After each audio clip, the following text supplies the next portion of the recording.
Oh, shit. All right, so I got 4 quick tips to help you get out of living paycheck to paycheck, but seriously, stay to the end because I got a question for you, and I would love it if you help me out in the comments. Seriously. So number one, this one's kind of wild, but it works. It is having a no spend month. It is pretty straightforward. Just don't spend any money on anything that is not a necessity just for 1 month, right? This forces you to save something and, you could put all that into a high yield savings account, start developing your emergency fund. My boss actually does this at the beginning of every year, not only to just help out with bills, but also to kind of get more of an idea of how everything's going to play out because she gets a lot of her money in tips. So yeah, it might sound kind of crazy, but there are people actually doing this and I can tell you from experience, and it is really not a bad idea. Trust me on this, I've done it myself a couple of times, and each time it has been a massive eye-opener. The first time I tried a no spend month, I thought it was going to be impossible. I mean, how do you just stop spending for a whole month, right? But I was so desperate to get my finances in order, I figured I had nothing to lose. And let me tell you, it was tough at first. I realized how many impulsive purchases I was making, how often I was grabbing coffee on the way to work, or ordering takeout because I was too lazy to cook. It forced me to get creative in the kitchen, to plan my meals, and to actually think before I pulled out my wallet. What I found was that a lot of my spending wasn't even about necessity, it was just habit or boredom or convenience. By the end of that month,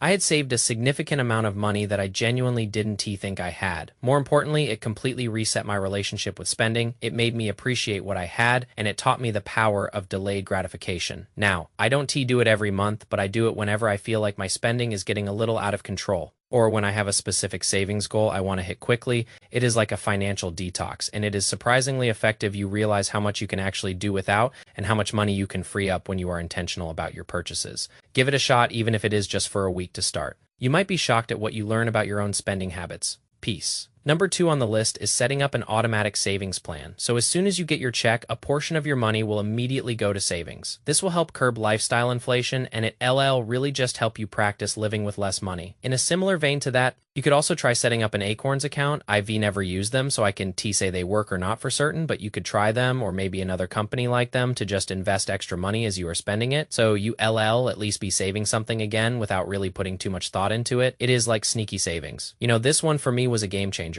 When I was younger, I used to think of saving as something I do after all my bills were paid, and I had some fun. Spoiler alert, there was never any money left for saving. It was always, oh, I'll save next month. And next month never came. Then someone told me about paying myself first, and it clicked. I set up an automatic transfer for a small amount, like $50, to go into a separate savings account the day after my paycheck hit. At first, it felt like I was losing that money, but then I realized I was just learning to live without it. After a couple of months, I honestly didn't even notice it was gone. That $50 turned into 100, then 150. And before I knew it, I had a decent chunk of change saved up for my emergency fund. The beauty of it is that it completely removes the decision-making process. You don't have to decide to save. It just happens. It is on autopilot. And that is crucial because human willpower is a finite resource. If you rely on your willpower to save money at the end of the month, you are probably going to fail, especially if you are tired or stressed. By automating it, you are essentially tricking yourself into saving, and it is one of the most powerful financial habits you can build. It is like having a silent, diligent financial assistant working for you 24/7. Seriously, if you are not doing this already, set it up right after watching this video. It takes 5 minutes, and it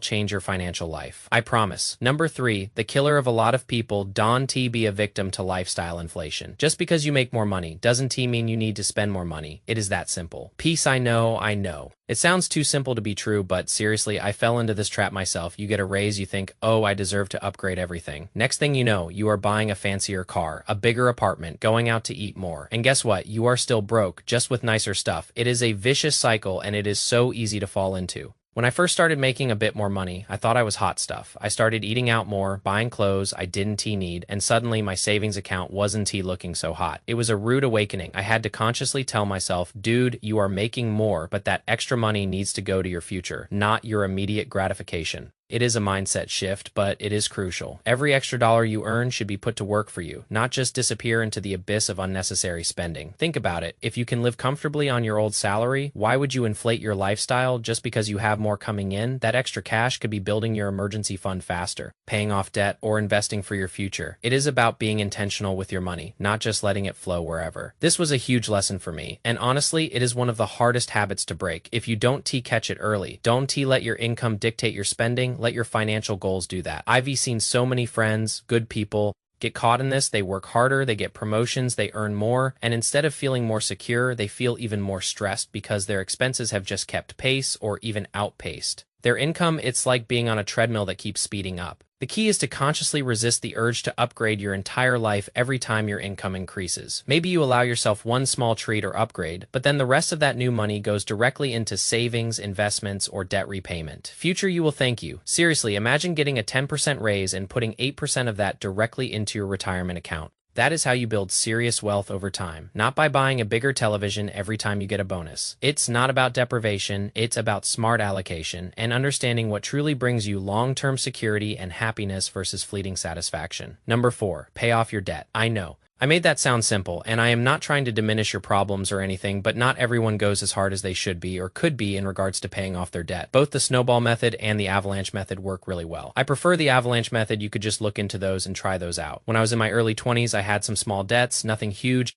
but enough to feel like a weight. I was a total mess with money, just spending whatever came in, and those debts just sat there, growing interest. It felt paralyzing. I remember thinking, how am I ever going to get rid of this? Then I discovered the debt snowball and avalanche methods. I dove deep into understanding them. The snowball method is where you pay off your smallest debt first, then take that freed up payment and add it to the next smallest, and so on. It builds momentum and gives you psychological wins. The avalanche method, which is my personal favorite, is where you pay off the debt with the highest interest rate first. Saving you more money in the long run, I went with the avalanche method because, for me, it made more financial sense to kill the highest interest first. I literally became obsessed. Every extra penny I could find, whether it was from selling stuff I didn't need or picking up extra shifts, went straight to that debt. It was fun, I'm not gonna lie. There were nights I was eating ramen, saying no to going out with friends, all because I was so focused on getting rid of that debt. But man, when that last debt payment went through, it was the most incredible feeling of freedom. It felt like I could finally breathe. It is not easy and it requires discipline, but it is absolutely worth it. Don't let debt hold you back from building the life you want. The relief and peace of mind you gain from being debt-free is immeasurable. It is like shedding a heavy cloak you didn't even realize you were carrying. I remember the exact moment I made my final student loan payment. I actually shed a tear. It was a physical and emotional weight lifted. And from that point on, every dollar I earned felt different. It was truly mine to save, to invest, to use as I saw fit.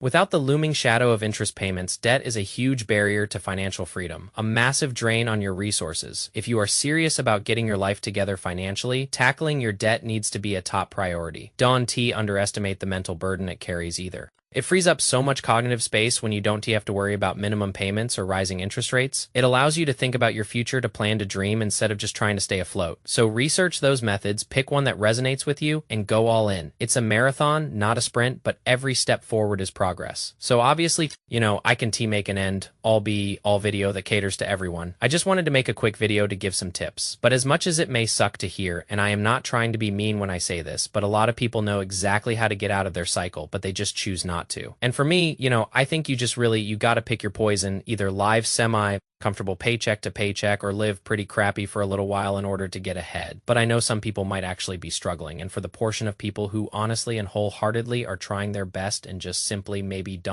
make enough, good luck. I am rooting for you. For real, I truly understand that sometimes no matter how hard you try, the numbers just don't add up, and that is a tough spot to be in. If you are in that situation, just keep fighting, keep looking for opportunities, and remember that every small step forward is still a step forward. Don't give up hope. Peace. There are resources out there, local community programs, even some nonprofits that can offer assistance or guidance if you are truly at rock bottom. Don't be afraid to ask for help if you need it. There is no shame in it. We all face challenges, and sometimes you need a hand up. Just keep pushing, keep learning, and keep believing that things can get better. It won't always be easy, but I genuinely believe in your ability to turn things around, just like I did. So that pretty much wraps up the paycheck to paycheck portion. But now I got a question for you, so let us move on to the next part of this video. When I started making this video, my plan was to put it into a short, and really with my channel, I plan to make a lot of shorts just to help explain some things. Like in one of my videos, I talked about expense ratio and things like that, right? Like I plan on using shorts to just help do like quick little lessons like what is expense ratio? What does PE mean? Things like that. But when I was recording this video, because I wanted to make a quick video about getting out of living paycheck to paycheck because I didn't really want to waste you guys' time, I was recording and just really didn't like it that much. I was speaking really fast. The video felt rushed. I felt robotic, like I was just speaking off a script and had no emotions or anything. I could really give any examples of things or relate it to myself, and honestly, I sat in my bed thinking for like 10 minutes, and I